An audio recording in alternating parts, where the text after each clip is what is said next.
Yan mga bro, so magandang araw sa inyong lahat. Bali, meron dito dumayo sa atin.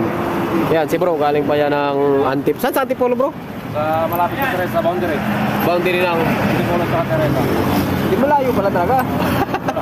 Boundary ng Teresa at Antipolo mga bro. So ang issue dito ni bro, pinalitan niya na to ng black.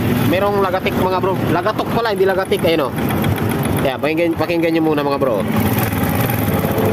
Yan. So yan ang hahanapin natin mga bro kung saan yan. So bubunutin natin yung black. Kailan pa tong black bro? Tatlong buwan na rin ano.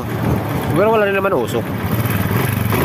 Yan. Kasi bago rin ang valve seal nito ano mga bro. So tapos full wave natin. Tapos re-wiring natin yung blue water.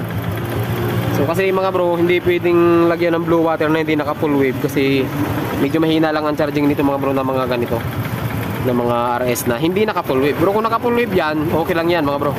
Okay, so